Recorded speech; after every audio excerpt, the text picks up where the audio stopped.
does God want us to be able to discern? Absolutely. So we train our senses to discern. He's not going to just turn it on or off. Right. That's because that's not relational, and people don't want to go through the relationship of learning to see. They just want to see. But you learn to perceive the Father's desires, hearts, and the things from the Father's perspective by spending time with the Father, not by having something open. So we're really talking about an ability to discern through not just seeing visually, but perceiving, knowing what is going on in that way. Hello, everyone. Hello, Mike. Hi. Okay, I have a couple of questions. I know from the story of Jesus when he prayed, he did the Mount of Olives, or is it Gethsemane, just before he went to face the cross. He talked about how he told his disciples to watch and pray with him. I'm not very clear what he needed them to pray for and why he needed them to pray with him during that period. That's one. Then another question. Do I just ask you all, or do I wait for you to reply? Yeah, carry on. Ask your other one as well. Okay. So then the next one now is what really is the role of pastors? Because I understand we still have churches, pastors. So, and I know you've been talking about how that God is kind of removing us from the coverings of men. So, what really is the function of a pastor? And then I've been in churches in that sense. And is there a kind of community covering, or how is it really supposed to work? Okay. Well, in terms of what Jesus was going through, Jesus was identifying with man fully as the Son of Man when he went into the Garden of Gethsemane to face going to the cross. And he identified with man's emotions of being lost, in lost identity and broken. And he took that on such that he sweated drops of blood. It was so intense, taking on the whole of mankind's lost identity. And he took it on in himself. And he wanted to include the disciples in a relational way with what he was doing, so they could identify with him. And then they would become more aware, obviously, of what would happen on the cross. So what was going to happen on the cross, then they would be more aware because of what they saw him going through, and therefore them being aware and engaging with it. Now, obviously, Jesus was aware of their weakness. And, there was a sense where, okay, can't you just pray 1 hour? And they were, and I think that, again, was showing them their complete inability to be able to save themselves, or to be able to even to enter into something which was what God was doing. And I think that was, again, to show them, not that God was angry with them or Jesus was angry with them because they couldn't pray, but because in their lost identity, they had no hope of actually doing anything themselves. So that's really part of the situation. Now, some of what Jesus went through, no one will know, because no one has taken on the whole lost identity of mankind other than Jesus. So in a sense, that was a very, very intense thing. And from a human perspective, identifying with us was such a challenge to who Jesus was, from his identity as the Son of God, to do that. And knowing what he was going to go through, again, I think he was identifying with man's inability. And, essentially it was like, well, can you take this cup from me? And you could say, well, Jesus knew from God, from the perspective of being a son of God, how he was going to go through this, but he was identifying with us, and it showed his taking on lost and broken humanity, and rather than, well, everything's going to be okay, and this is just a cakewalk, I'll just walk through this. This is real. You know, what he went through was real, and he had to face the reality of the feelings and emotions and the pain of being rejected, and of all the persecution and suffering he was going to go through. So from a human's perspective, you know, he was almost like saying, I can't do this as a human, you know, effectively, you know. So can you take this from me? Is there not another way? Well, in reality, as the Son of God, he could do it, because death had no power over him to hold him. Okay.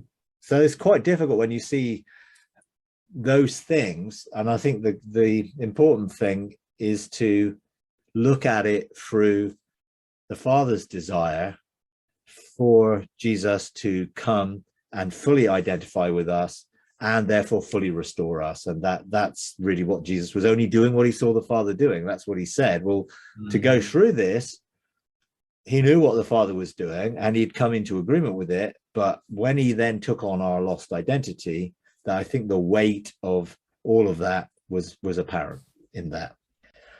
So when it comes to pastors' roles, well, from Ephesians 4, pastors as fivefold ministry gift pastors, which again, you've got to look at the context of where they were living and who they were, what they were going through during that period that Paul was talking about. There were a whole lot of Jewish people who were being persecuted by more Jewish people to try and get them to go back under the law.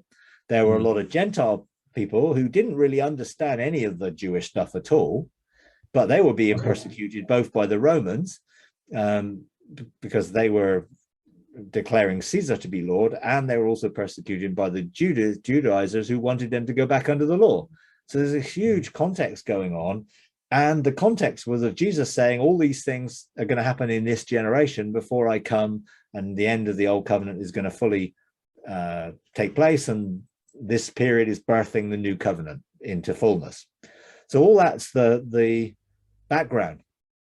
So then when you look at what they needed, those that didn't have any clue of what was going on needed people to help them understand. So Paul effectively was trying to help them understand the Jewish people from the Gentile perspective, and the Gentile people from the Jewish perspective, try and get them all on the same page, you know. And so he talked about, for that period, the need for ministries to help equip the saints for the service that they were given to God during that period. So they were there to help equip the saints for service. So a pastor was help equip the saints for service to be what? An expression of shepherding, caring, nurturing people. You know, and that's not the responsibility of one person. That's the responsibility of all of us, because Jesus was the good shepherd, and he obviously wants us to represent him on earth. So to help people and to nurture and encourage people. So each of those ministry gifts was there to equip the saints for service, not do it for them. Now, we've developed into a model which was not what Jesus wanted, and is adapted to Old Testament ideas of what church was, and also to very much Roman ideas of all this operating with a priesthood and professional priests. And there were no hierarchical structures in the original. And they all outworked who they were and honored each other and blessed each other. And there were those who had gifts of leadership, so they led. And there were others who had gifts of serving, and they served. There were others who had gifts of mercy, and they were merciful. There were others who had who they were, they just were encouraged to be themselves. And so there was no lording it over anybody, or there shouldn't have been. Now, of course, Jesus identified certain of his disciples with that role to be the foundation on which things would be built. Well, it wasn't them as people as much as the revelation that they'd received would become foundational to the church. But they obviously didn't get it quite right anyway, because Peter was really surprised when they had the vision about the Gentiles were even being included in this. So he obviously still didn't get a lot of it. But then God brought them through to bringing the gospel out to the Gentiles. All of the 7 churches in Turkey, actually, those 7 churches, which were Ephesus and all of those churches which were mentioned in Revelation, which were going through all sorts of difficult things, as you see, and were being persecuted and pressured. And it was a really difficult time. And a lot of people were saying, well, when's Jesus coming? Surely he's going to come soon. We need him, because they're like, are we even going to survive until he comes? So there was a lot of things, and Paul tried to address those questions, whatever else. So there was no coverings of apostolic, prophetic, pastoral coverings at all. There were people who outworked their who they were to bless each other. And they were all part of one body, and no one person was any more important than any other person, because they were all many members of one body. So it was when Constantine, the Roman emperor, decided to take Christianity as the Roman religion, that then he started to then try and control how things were done. And there were a lot of temples and priests who were out of a job, and therefore he just started to bring them into buildings and give them professionally paid titles as priests. Well, was never what took place originally. Now you could say there were bishops and there were elders, and there are different titles, but a pastor's title was an expression of the person's gift and his identity, in which he would help care for people, shepherd people, nurture people, point them in the right direction. But he wasn't doing it for them. He was there to be alongside them. So in one sense, if you go back to the original Greek, the word pastor is a very modern title. It was shepherd. And of course, that was a representation of Jesus being the good shepherd. So that was really it. Then you have all these things then become more institutionalized, more structured. Then you have the sort of Catholic Church having the Pope eventually, and bishops and all of these things, and cardinals and all man-made positions to control everybody effectively. And then churches now adopt the pastor as the person who leads the church, have adopted a sort of mixture of old ideas with the new. Now, I'm not saying there aren't people who have gifts of leadership, and within redemptive gift, leadership is one of them. And there's a sense where there are people who are visionary, then they help us see the direction. But all of it is to help people themselves be able to have a relationship where they can all hear God's voice and all follow Jesus themselves, not through any mediatorial structure of a priesthood, which was old covenant, or any other structure which was contradictory to the nature of relationship.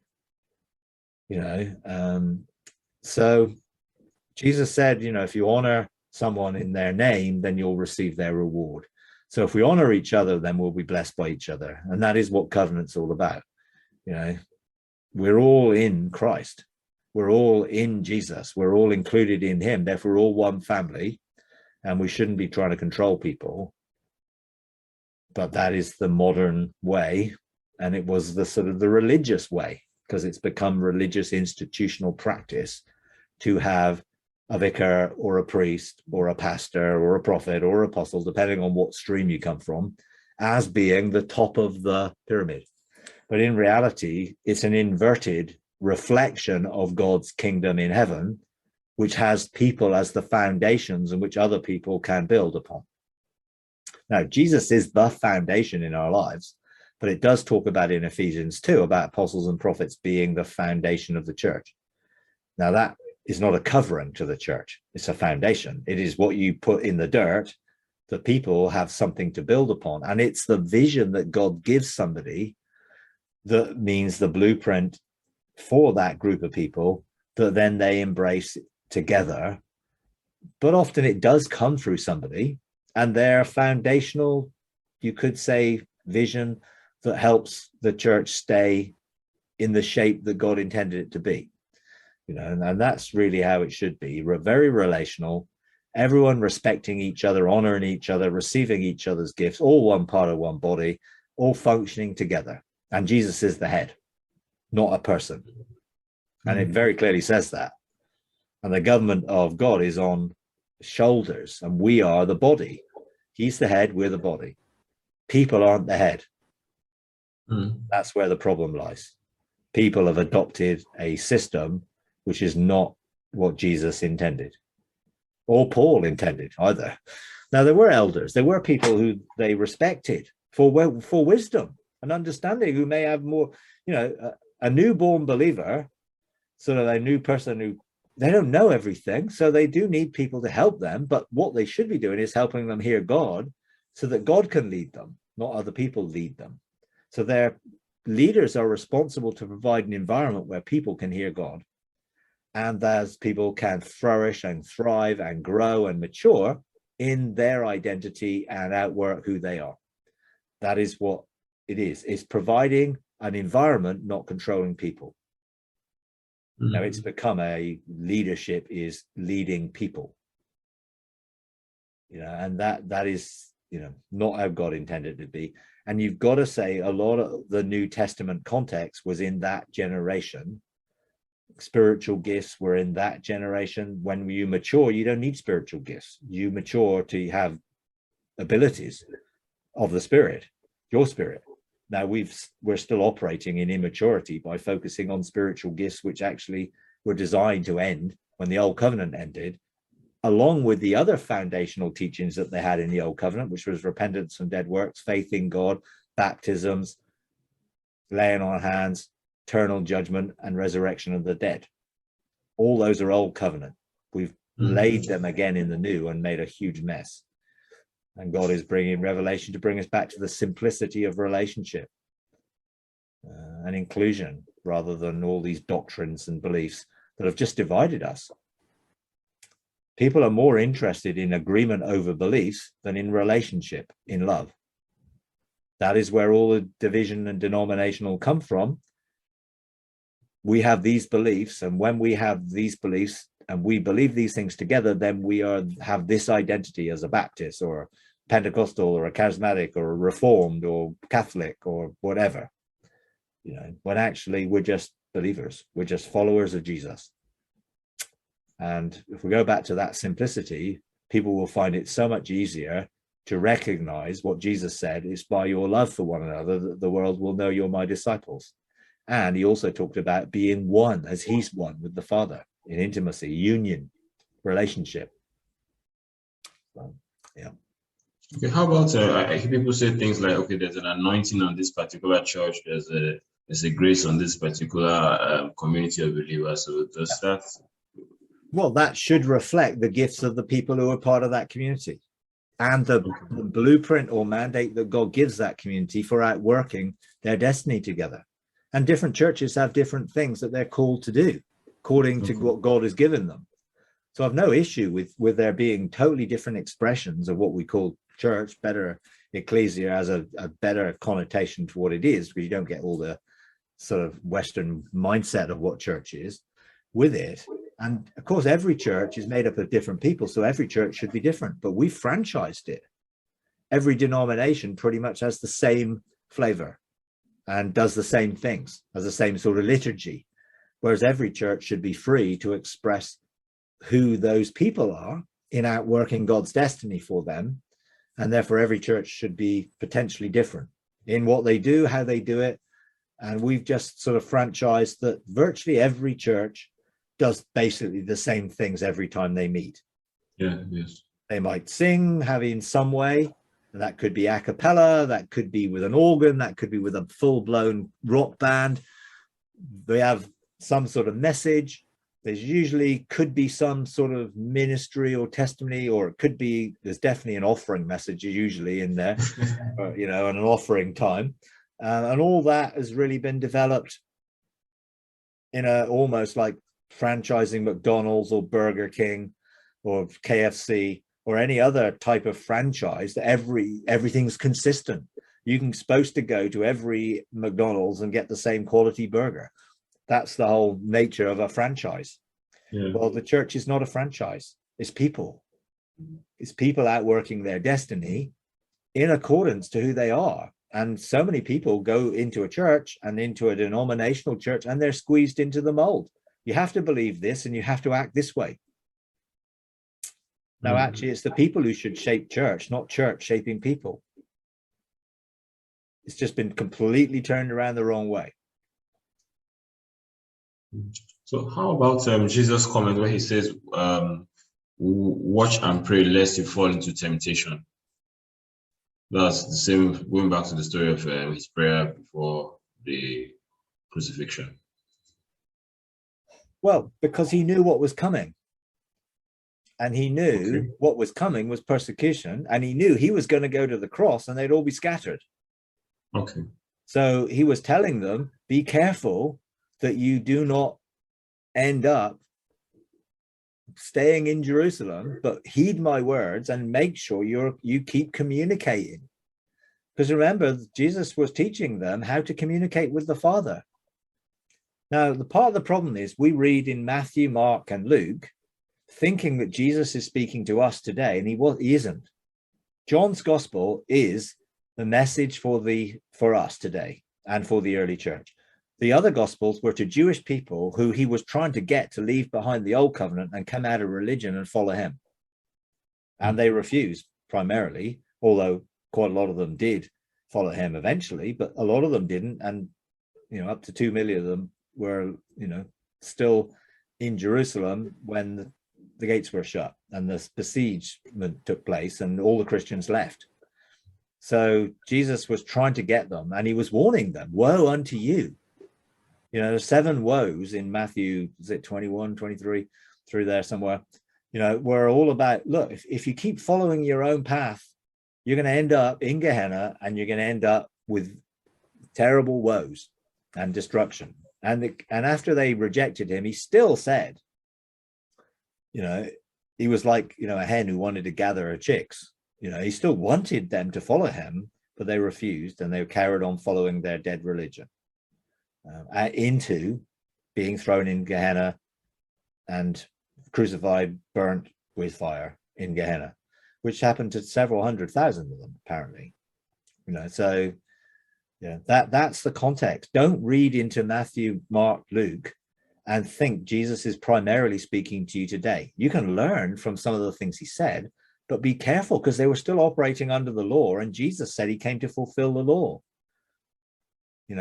And in that sense, they were no longer obliged to be under it, but they chose to be under it. And Jesus was warning them of the consequences of being under the law, and so, I would sort of be careful when you're reading things not to take on things. So when Jesus said, love the Lord your God with all your heart, all your mind, all your strength, and your neighbor as yourself, that's Leviticus, that's the law. That's the best they could do under the old covenant. In the new, it's love one another as I've loved you. Mm-hmm. So John's gospel shares so many things that the others don't do. Jesus being the way, the truth, and the life. Jesus being the resurrection life. All the I ams, the door to the sheep. All of those amazing things, because John had a revelation of the heart of Jesus because he spent time in intimacy with Jesus that the other disciples didn't. And then Jesus describes the relationship in John 14. Look, I'm going to the cross. I'm coming back. I'm going to bring you into a relationship that I'm in with the Father. I'm in the Father. The Father's in me. And then he said, on that day, resurrection day, you're going to know this. And of course, he came back on resurrection day, breathed into the disciples the Holy Spirit, and they knew that the whole of mankind was now reborn in the resurrection. And they experienced that as he breathed the Spirit into them as forerunners of the whole of mankind, representatives of the whole of mankind. Just as Adam was a representative that led us into death, Jesus was the representative that brought us back into life. All died in Adam, all were made alive in Christ. So that was what was going on. And I know it's so hard when we're conditioned into believing that the whole Bible is for us. And actually, it isn't. It's to the people who it was originally intended. And some of that has truth in it. Those can be helpful to give us some understanding. But the majority of it is in a context that hasn't been around for the last essentially 2,000 years nearly. but we're still trying to live out of a manual for life during the transition between the old and the new covenant, thinking that we should be trying to live in the last days today, when the last days happened, in AD 66 to 70. And they were living in the last days up to when Jesus came. And the old covenant ended. So it's I know it's hard, and it's such a difficult conditioning to be conditioned by evangelicalism. But God can set us free if we're willing to let him. So. Thank you, Mike. Okay. All right. Anybody else? I have a couple things. I was with my 13-year-old grandson last week. He was helping me on a job, and then we ended up at the beach. It was quite fun, quite interesting spending the time with him. But I woke up the one morning, and I just sensed Father just being so pleased with the time that was being spent and saying, you're tithing into your grandson. And it was just such a different way of thinking of tithing, whether it was because there was a lot of finances involved, but it was more than that. It was the time, it was sharing and pouring, getting to know one another for one thing. I don't know, there was just such a blessing in that time. And I guess I just think sometimes we don't think of our family as being someone to pour into. You do when the children are young, but even as they get older and the grandchildren and the people around you, how it's just, it's Father's heart because it's relationship. I don't know, there was just a beauty in the whole thing that I just loved.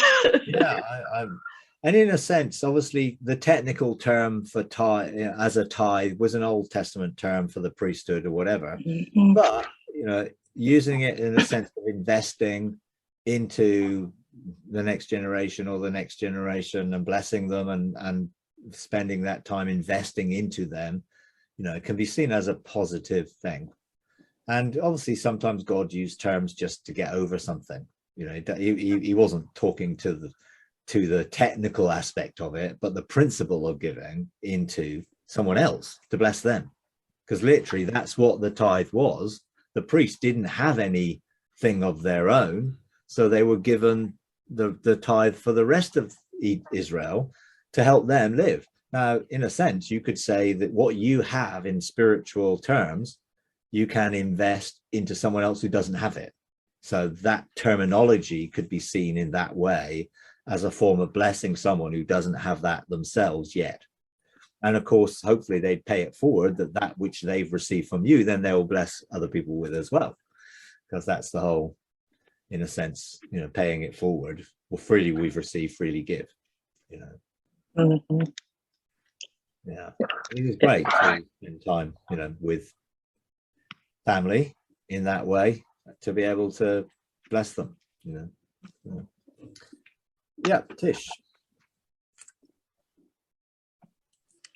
Hi, Mike. This is a strange one. I've been having some dreams, and I just want to ask this. In the restoration of everything, I know you've talked about restoring even fallen angels and fallen entities. Yeah. Is it possible for one to be involved in a thing like that without necessarily knowing or be aware that they are doing it? Because in some of my dreams, I could encounter an entity, and then in the past, I know that if I had to pray, it would be praying against that entity. But these days in the dream, I could feel the Spirit of God ask me, what do you want to do in this situation? And I'll say something like, can this be restored back to its original self? So these things are happening in dreams. And in some of these dreams, I see you a lot, Mike, as well. And I am wondering if some of these things, activities could happen in our sleep time rather than consciously doing it.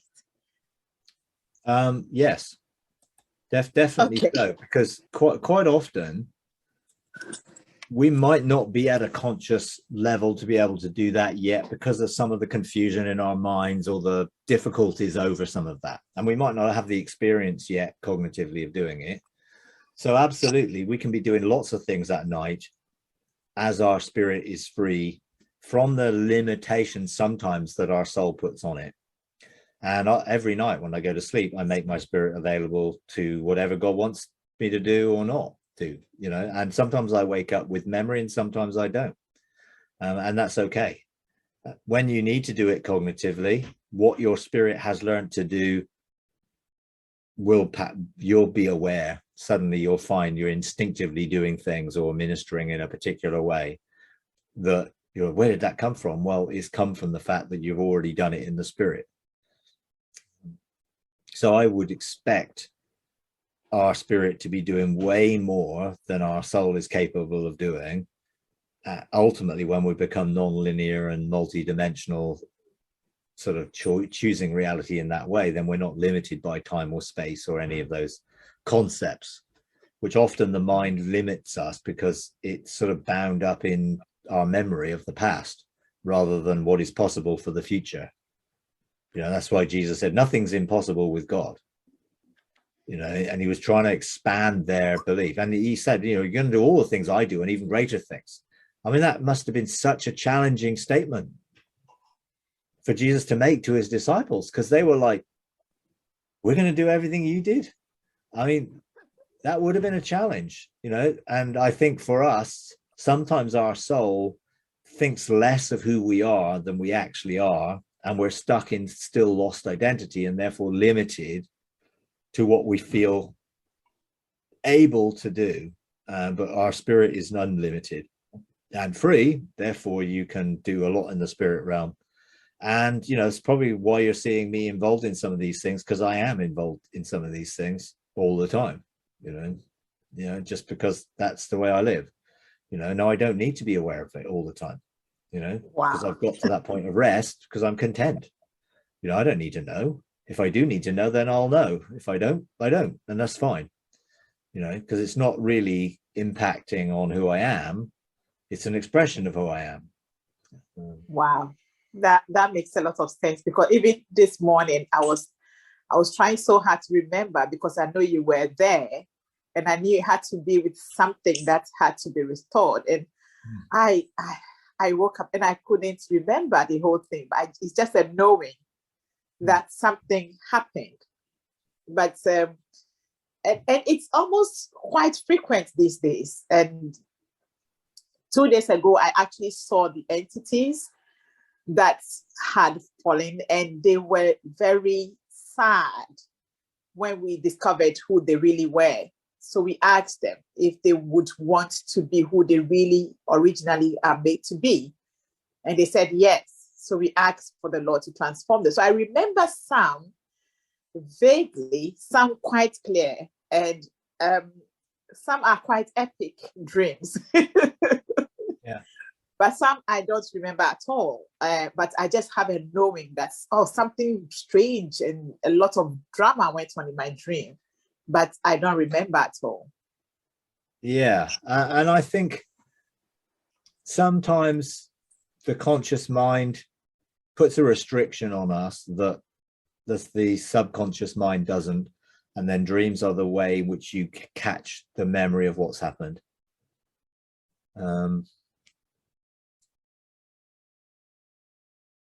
So yes, I think when you look at it like that, we've got to be careful to not get too caught up in trying to remember and then feeling, I should remember.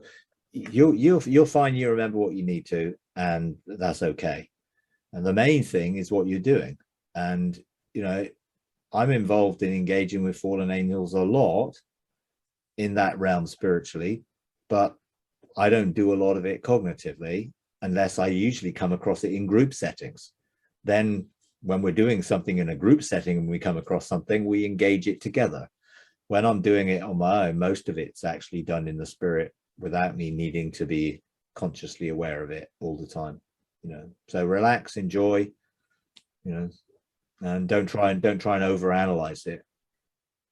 Yeah, because strangely enough, I'm the one person who said, well, Mike does it, I can't do it, so I'm not even going to get involved in it. So I don't think about it, I don't dwell on it, I just believe that this has to be done. I just believe in it. Yeah, absolutely. That's why I stand. I just believe in it. But I've never attempted in any way to even try it, because in my mind, I can't do it, so I'm not doing it. Yet I'm finding myself in dreams. Yeah, absolutely. Yeah, no, that's great. Yeah, go for it. Thank you. Mike, can I ask? Okay, so Mike, how do you can you tell the difference between a dream that is something that is happening that you're not conscious of, and the one that is a message from God, and the one that is just noise from your subconscious mind? How do you know the difference?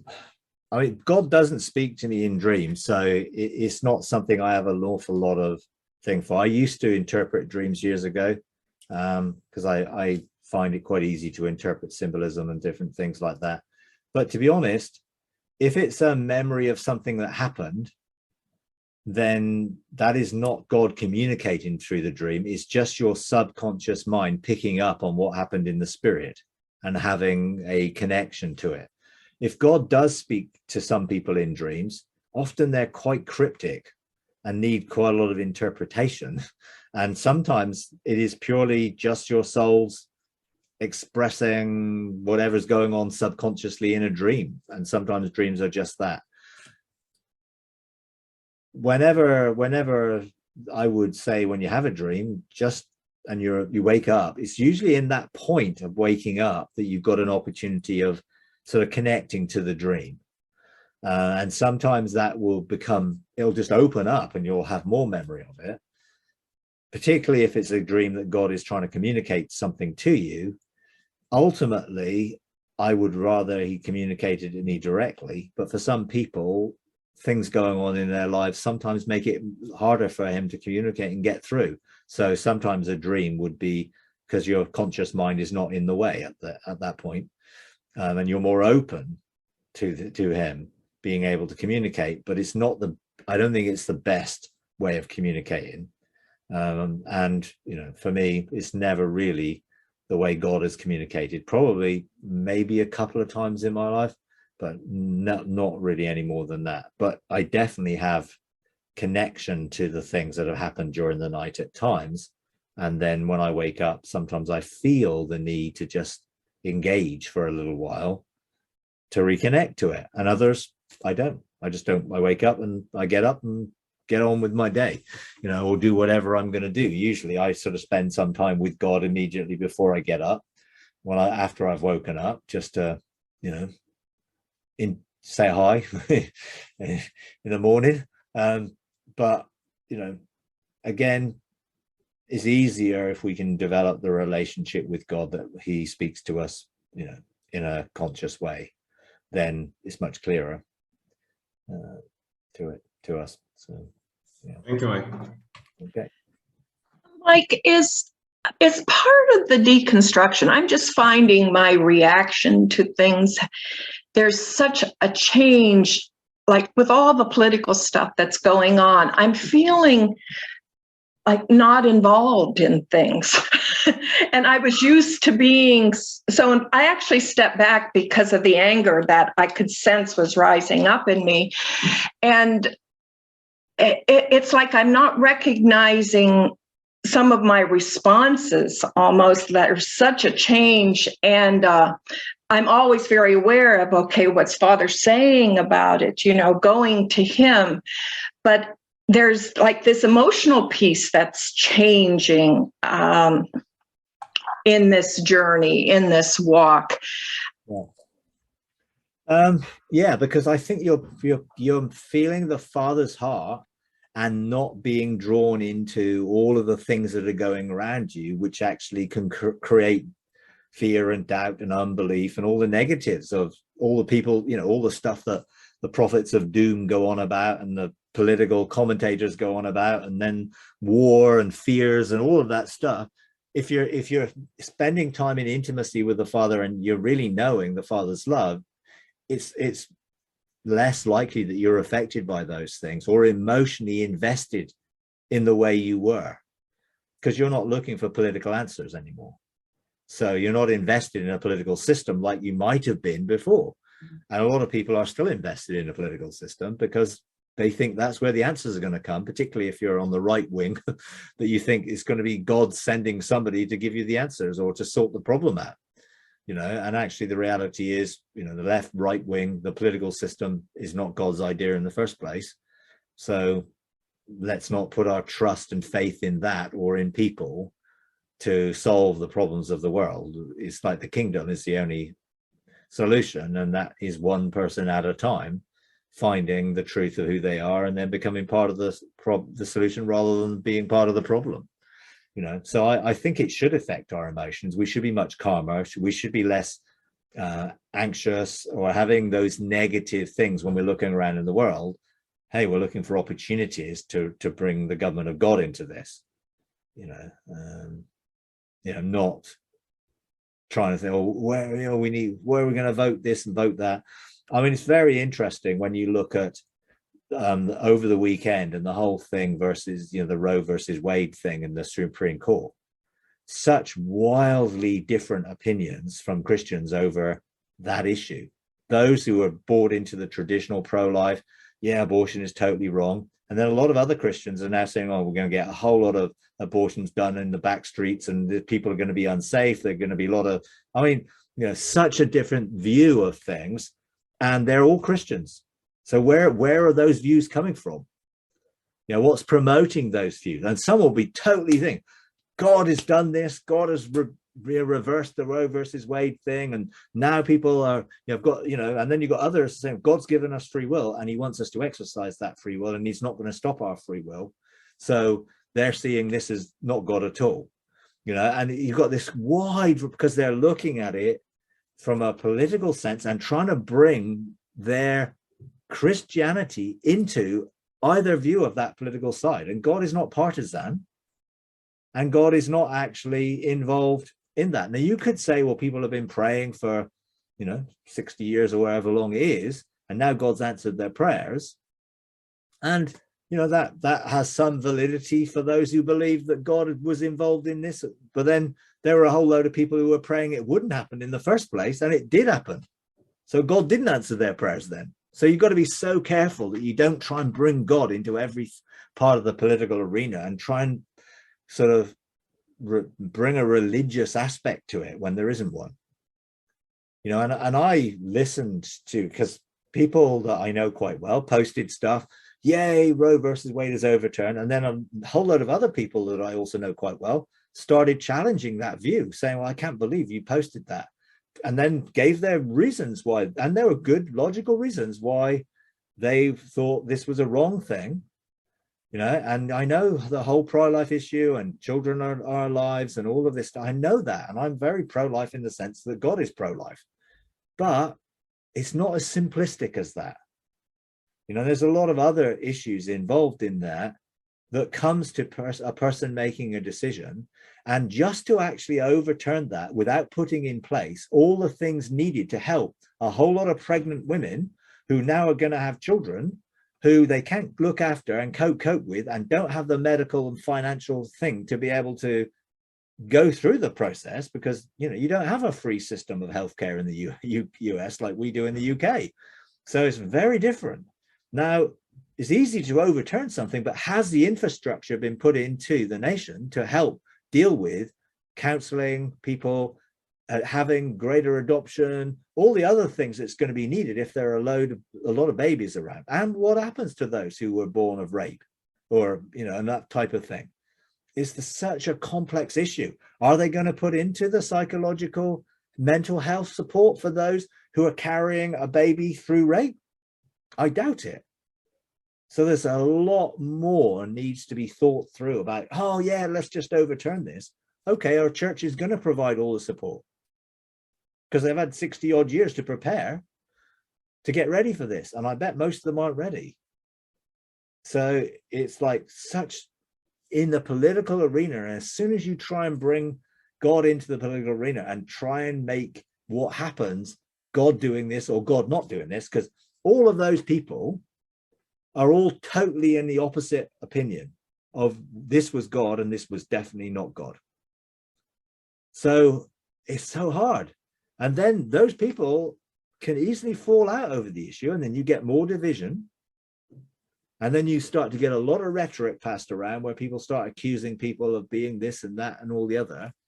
And, you know, from what I'm just observing, looking at the what people are sharing, and even from what people are sharing, it's like this is such a complex issue.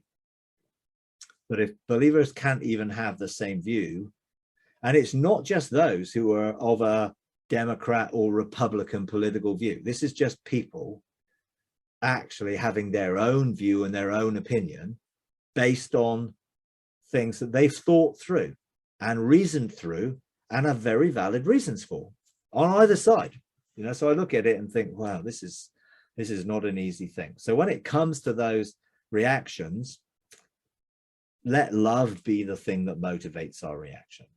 And when we disagree, let's disagree in love, not disagree and let's break relationship because we can't be in a relationship because we're in a disagreement anymore. You know, that's the key. But I would expect the more deconstruction that takes place, the less subject a person is to being controlled and influenced by what's going on in the world around them in a negative way. Which is, you know, quite a challenge when we're going through it. You know, because sometimes we may not be there yet, and we may have a mixture of emotions when it comes to certain things during the process. And then we've got to try and work our way through the emotions, you know, and figure out, why am I feeling what I'm feeling? And is this a good, right feeling? Is this a wrong feeling? I mean, I've been through it, you know, I've been through all of that, you know, because I went through that and had to sort of, oh no, well, what's going to happen now? Well, you know, and, you know, I had to sort of weigh up, you know, sort of how am I going to deal with people's reaction to what I'm now feeling and sensing and believing? You know? What's so interesting is I was part of government, local government. You know, I was the mayor of my town, you know, the whole thing. You're famous. But you know, what's so strange is, and it was like I wanted to learn God's government, but I did, and it's so completely different. It's not the same at all. And so I'm getting my eyes opened up along the same way, but when the emotions begin to flow out, and just in pertaining to the abortion yesterday, there's a group of us that get together every Sunday morning, just Zooming, and there were some real strong opinions there. And yet I knew one of the girls that's just started coming had had an abortion. And it's like, okay, are we dissing her?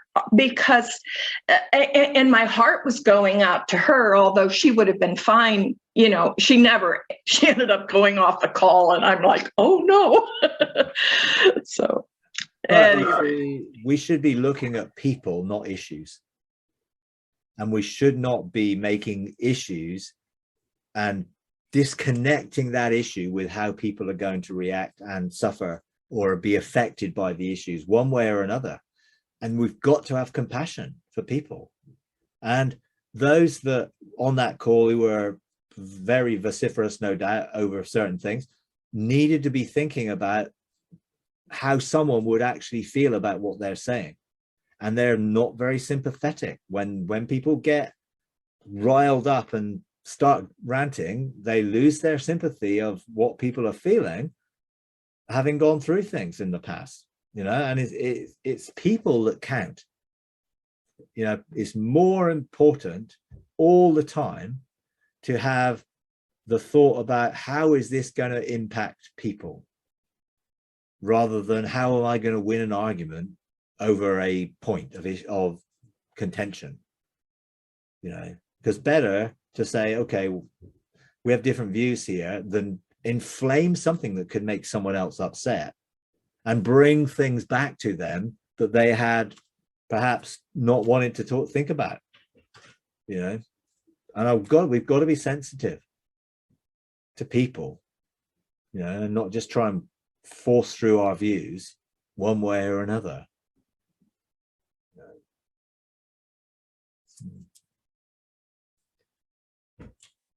All right. Anyone else? I'm beginning to realize that as we are all beginning to walk in love, it's quite strange how Father is connecting us. And when we meet and talk, it's like everyone is on a particular page. And from last week, I started referring to it as, I think there is a Holy Spirit classroom that is open to all mankind. And everyone is learning from there. And what Brenda is explaining is very much happening in my realms. Political things, issues in this life are not shaking me as they used to. I used to be miserable about everything. I used to carry such burden in my heart over everything. And I'm beginning to wonder, at one point I thought, do I not care anymore? But it's shifted from, okay, what can we do about it? Father, what are you doing? What are you saying in this time? So I find that things are changing once you start walking in relationship and in love. Absolutely, it does. Because the more we're aligned to the Father's heart, the more we're going to be able to see the way things are from the bigger picture perspective, and not get so caught up in what's happening around my life and to me and to the world. We're going to see, hey, everything is going to be restored one way or another.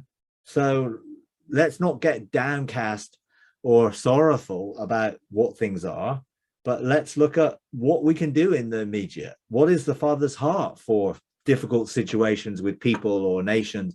What is he calling us to embrace? As sons of God, we shouldn't be bystanders, but we shouldn't be doing something out of the fear or panic or the wrong motive either. So it's always being led by the Spirit, always being only doing what we're seeing the Father's doing, and knowing the Father's heart will give us a perspective when we look at life and when we look at what's going on in the world, very different from what we've had. And it's great to hear that both of you have had, changes in that area, that now you're coming from a place of much more rest and not being tossed around by every sort of change and circumstances and everything else, and not being double-minded. I mean, so, being double-minded makes us unstable because we're just wavering between opinions, and we see something and it'll change us, and then we see something else and it'll change us.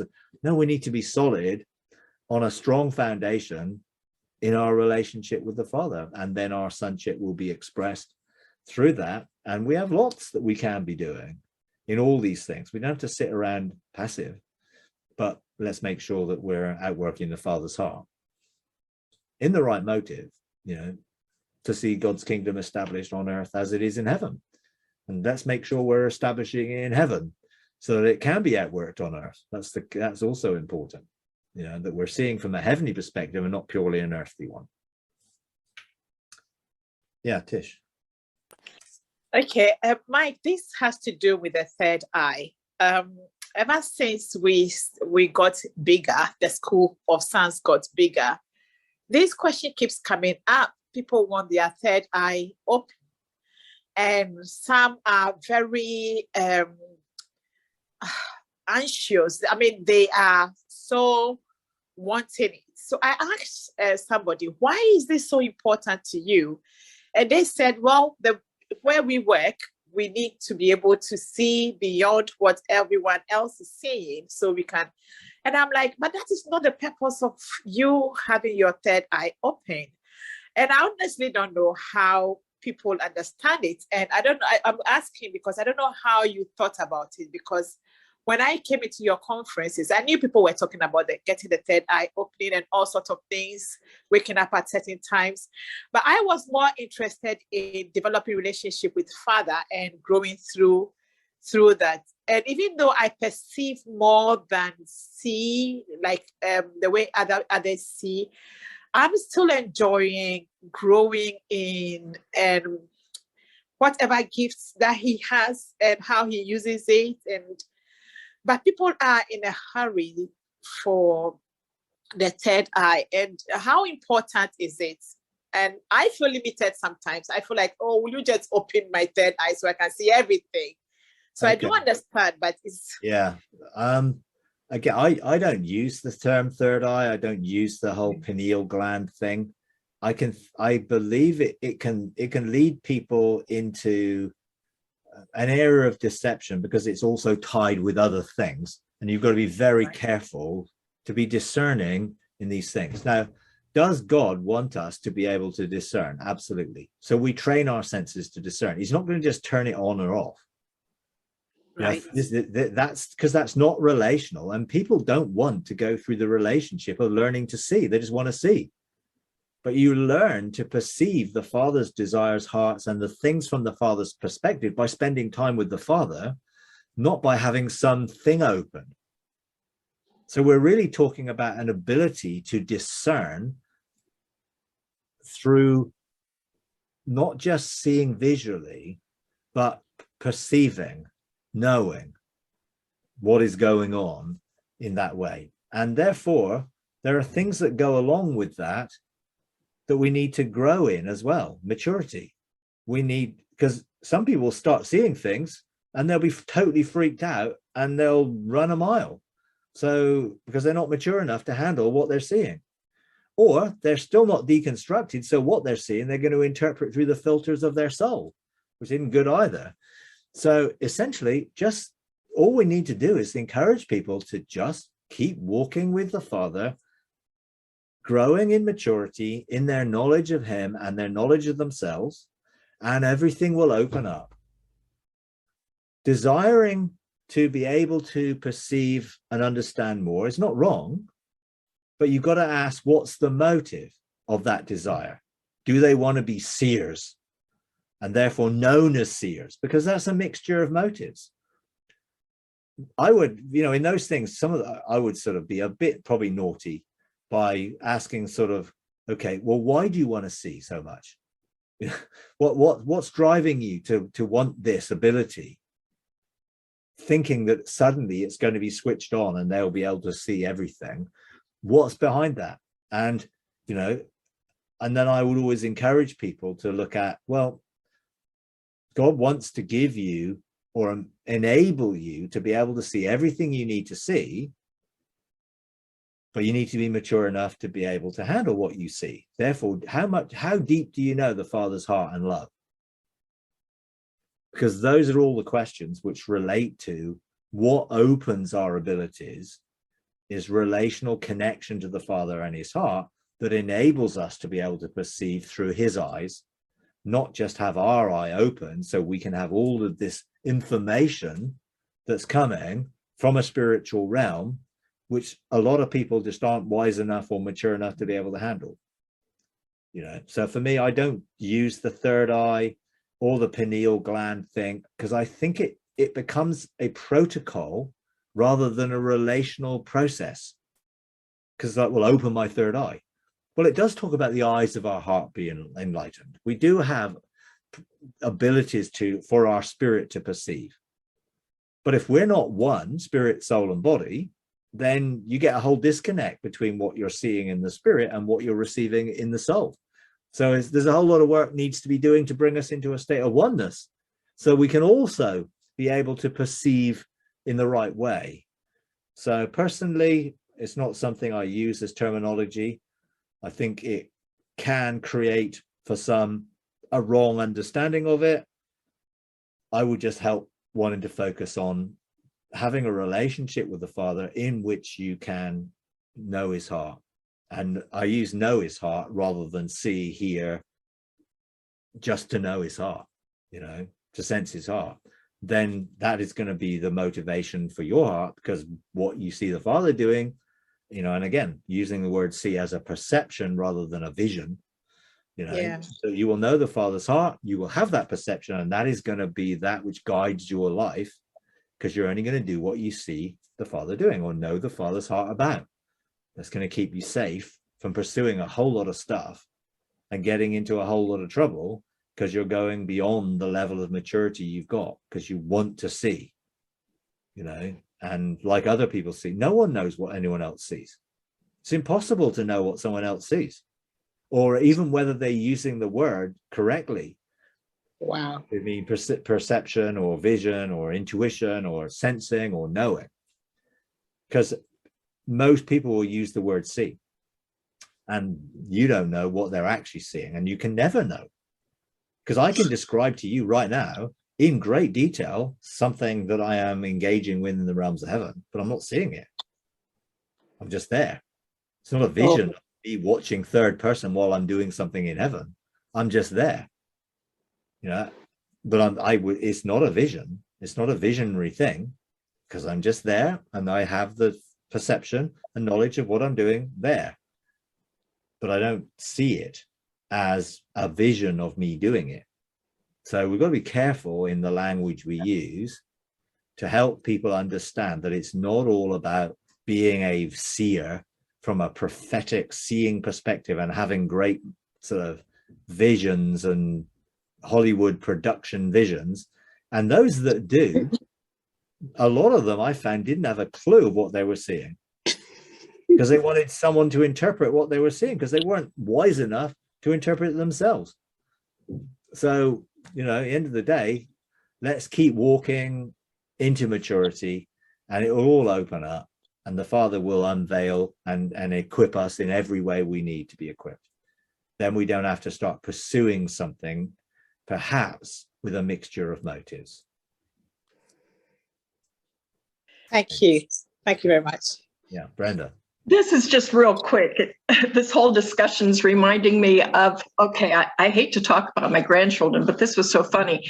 My little 4-year-old standing outside next to the window, and he wants to get bit by a spider so he can become Spider-Man.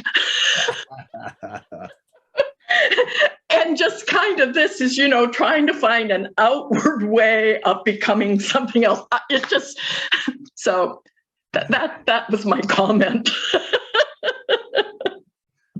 Yeah, because ultimately, you can become a superhero without having to do anything, and actually you can't just be mature by being bitten by a spider or by having some ability turned on in your head by God. Right. That's not going to give you maturity. Having abilities is not mature use of those abilities. And if you look at the Spider-Man movies, in one of the movies there was Dark Spider-Man and whatever, because the guy was so confused about what he was doing and who he was doing it for, and because it's not an easy thing to have that level of maturity, and we need the relationship to produce that maturity, not think we're going to get an instant download. I mean, it's like, being plugged into the Matrix and all of a sudden I can do Kung Fu because it's been downloaded to me. Well, yeah, I could do Kung Fu, but I could do a lot of harm to someone if I used Kung Fu in the wrong circumstances. So you need the wisdom to be able to use the knowledge that you've been given. That comes with maturity and relationship, and must be tempered with love. Because love is really what is going to be the framework to help you do things safely when you do them, because then that will be the thing that determines the motivation, and to make sure you don't do something inappropriately which could harm someone or damage them just because you could. Because someone, all of a sudden, they have perception and I can see what's in your heart, I can read your thoughts, and they suddenly start telling people, well, this could be hugely damaging to somebody. So we've got to be careful how we use the things that our abilities, that our sonship would give us. And that's why I think God meets them out to the level of maturity we have. Hi, everyone. We're starting a Patreon page, patreon.com/freedomarc.